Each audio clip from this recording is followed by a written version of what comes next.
When walking into a grocery store, customers are surrounded by color. Food in the packaging it comes in is vibrant and saturated with unnatural hues. We can see this commonly occurring within ultra-processed foods like Fruit Loops cereal or Skittles candy.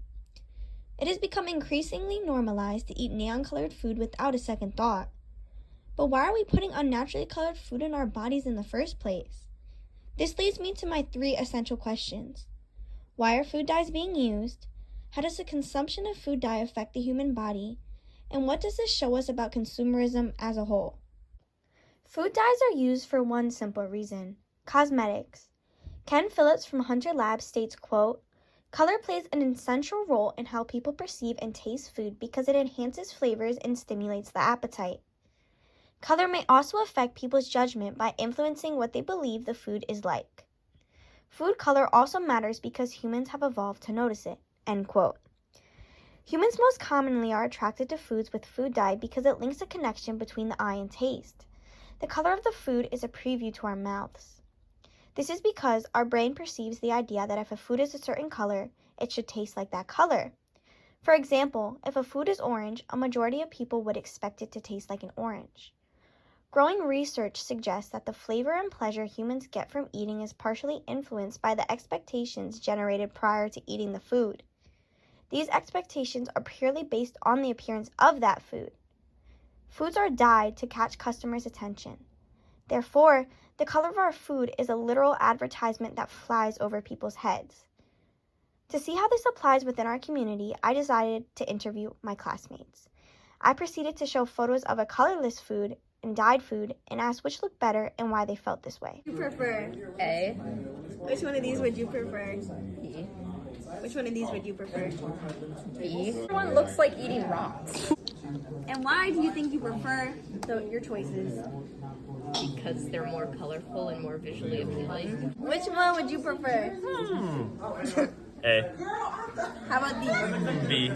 How about these? B. And why do you think you prefer those choices?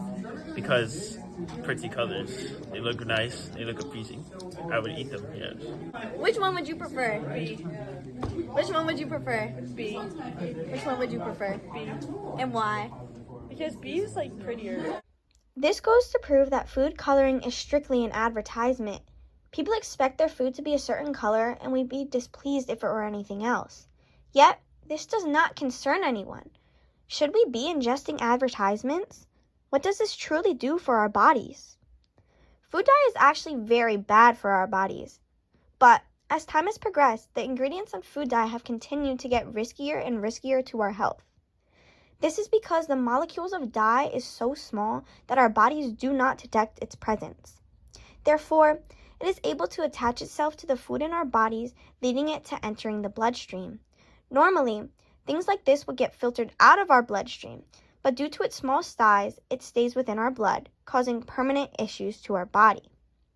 Firstly, food dye creates inflammation within our immune systems, mirroring an allergic reaction. This occurs because food dye has small molecules which attach to our body's proteins and increase the number of white blood cells. Secondly, food dye has cancer-causing toxic ingredients that have been directly linked to creating cancerous tumors. Third, it causes hypersensitivity within children. There is a direct link between artificial dyes and behavioral issues. Going more in depth into the impact the food dye has on health, we can look at the types of dye. Firstly, we can look at Red 40. Red 40 is one of the 9 approved food dyes by the FDA. While the EDA defines Red 40 to be safe, other facts say otherwise. Red 40 is majorly linked to ADHD, aggression, learning disabilities, and more in children.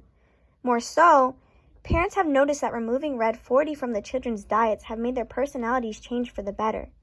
It's been about a month since I cut red dye out of my toddler's diet. My daughter is now a completely different child. She used to have meltdowns and throw things, scream, cry, bite. But after a week or so of her having no red dye in her diet, she is able to cope with her emotions a lot better. The next food dye to look into is yellow 5 and 6. This dye is titled as the most harmful food dye out of the 9, yet this food dye is used in an enormous array of things, anywhere from food to clothing.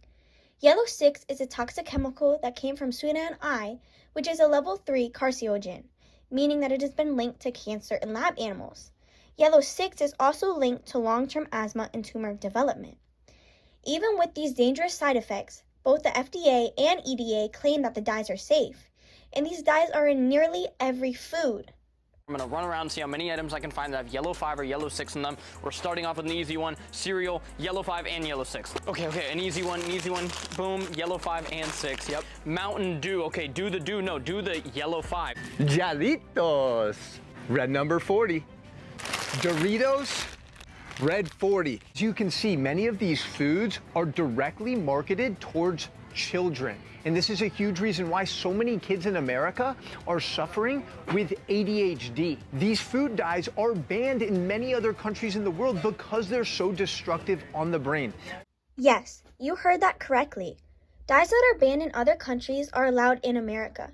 For example, in European countries such as Finland, both red 40 and yellow 6 are banned. And even in the European countries where it isn't banned, there are warning signs on the packaging detailing the risks of that dye. This goes to show that the FDA is attempting to hide the dangers of the dye. This is because of consumerism. If the fact that food dye is bad for people's health begins to spread, the big companies producing these ultra-processed and dyed foods will slowly sell less and less of their products, which eventually will lead to their company going under. While at first glance the FDA seems as though it has no relation to these companies, it has close ties to them. This is because it is funded by the same corporations it is supposed to regulate. Can you see any potential problems in the FDA being funded by the big pharma companies that it's regulating? The FDA used to be funded entirely by taxpayers, meaning it was sort of a public funded body, and I'm sure there was some room for corruption or whatever, but ultimately the FDA sort of was housed within governmental authority. Now it is increasingly funded by the institutions and corporations that it regulates. With that being said, we can infer that companies care so much about gaining money, they will put people's lives at risk for a simple advertisement. America is simply marketing off of its nation's decreasing health without any punishment. The common use of dye without any regard for Americans' health can represent the idea of need turning into greed. Things that were once seen as needed are now simply taken for granted as a money-making machine. One of the things we can see this in is food. Social psychologist Tim Kaiser states, quote, "America has an economic system set up to create the kind of mess we've seen recently. Our form of capitalism encourages materialistic values, and the research shows that people high on materialism are more likely to engage in unethical business behaviors and manipulate people for their own purposes."